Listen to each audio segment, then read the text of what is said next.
Welcome back to Thrifty in OKC. If you are just joining me for the first time, I am a part-time reseller and avid thrift store shopper who lives in Oklahoma City, Oklahoma.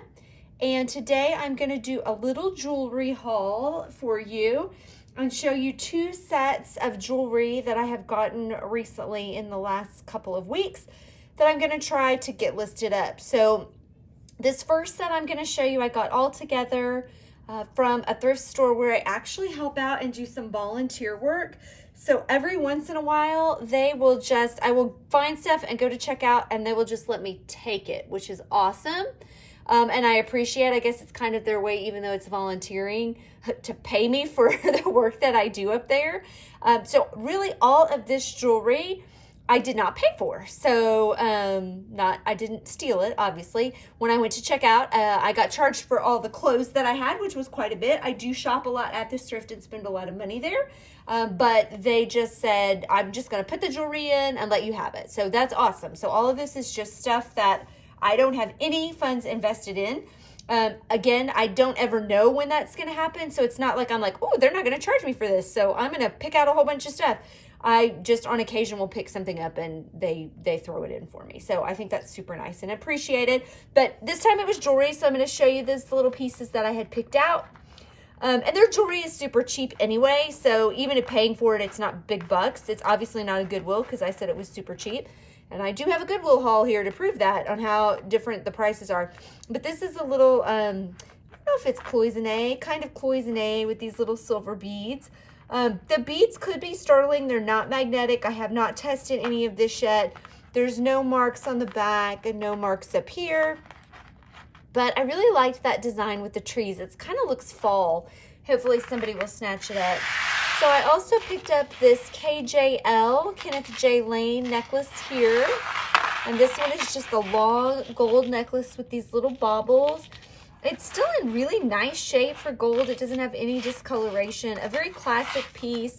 I do okay with Kenneth J. Lane, so I got that. Now these are really fun, and I have shown these before in past video. Not these exact ones, but I have a diamond one of these, and then I have another one that I think is a ruby or a sapphire, and I'm going to cluster them all up. They are actually sterling. They're stamped sterling, and the little stones are real.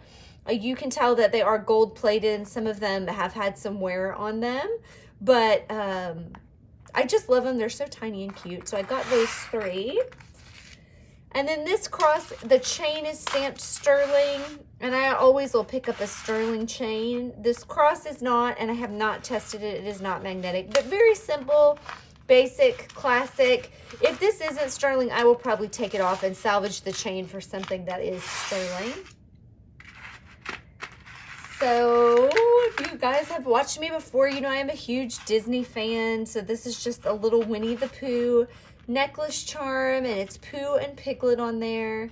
And it has a long chain, not silver again, but I wasn't going to pass up a Disney item. I tend to do really well with anything Disney, of course. Now these I always grab. They're really basic necklaces. I had several of these in the 80s. These are usually, and I have not tested them, little sterling silver beads. And then probably a turquoise and a coral. Could be faux turquoise. Again, I haven't done a lot of investigation, but I actually picked up two very similar of those. And these, I do sell these for around usually $20, $25. They're just a great like bohemian look necklace. And then I picked this up for myself. This is not something I would sell. It probably has very little value. It may even be paparazzi for all I know. But I liked it. It was a nice big cuff, and the cuff was smaller. I have really little wrists, and so it's hard for me to find things that fit. But I liked that a lot. So that's for me personally. So that was my haul from my mom and pop thrift that I love. And the next I'm going to show you the haul that I have from Goodwill and the price difference. So on those other pieces that I just showed you, I believe the highest item are necklaces, and they're $1.98 for any necklace in the place. So it's a great price there.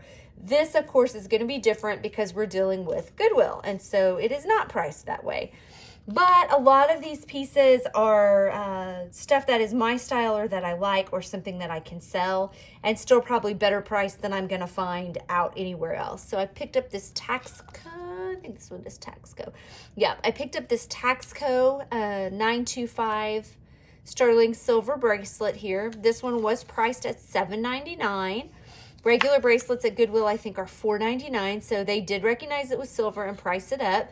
I still felt like this was a good price for this bracelet. But, you know, I would have much rather wanted it for cheaper. Wouldn't everyone? That's just how that goes. I also grabbed these little, I believe, Taxco as well, earrings. I'll put those down there for you. These, I think their prices are going up because these earrings were $8.99.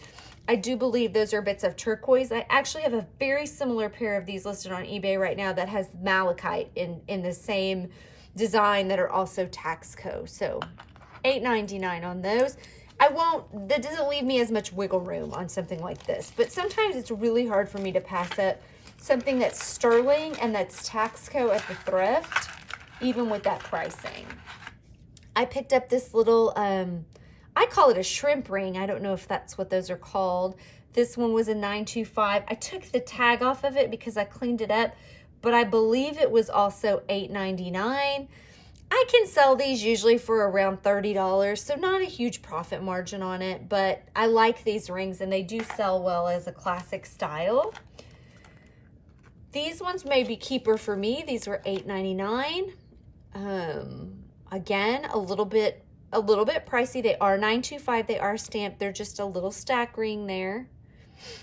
And I'm guessing that is maybe an onyx stone. Not for sure. I haven't done a lot of research on those. Stones are one of my weaker points. This is also 925. It is actually pretty heavy. It was $8.99. I took the tag off because I cleaned it. It was filthy. It is stamped 925, and then it has a heart in it, which may be difficult to see there. But I'm on the fence. I've seen it listed online as Brighton, but several people in my jewelry group, not my jewelry group, but in a jewelry group I'm in, Texas Gals Jewelry Lovers, identified that symbol as GANZ, G-A-N-Z, and it does look like the GANZ mark, but I have not found a lot of GANZ jewelry. Could be because people think it's Brighton, and it's all listed as Brighton, because this has a Brighton vibe to it, and with that heart, it definitely looks Brighton. So again, on the fence about that one, but this is a nice ring listed as Brighton. A lot of folks have it up as $50. So, still could make a little profit on that if I wanted to.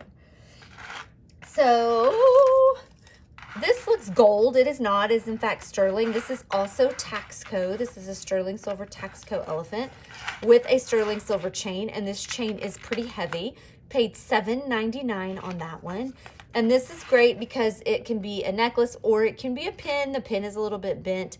Normally, I don't polish silver because people like the patina, but this one has got a lot of patina on it, and it almost makes it look gold, and I don't want somebody to think that it is gold and not silver, so I will probably do a little bit of a polish job on this one. And then my last one, which is probably my favorite, this is a goldette. And I am not exactly sure what you call this style. It is similar to a squash blossom. And I feel like I might have seen it called like a Pontiff. I don't know how you say that. Pontiff. I don't know. If you know, put it down in the comments because I can't remember. But I have not looked it up.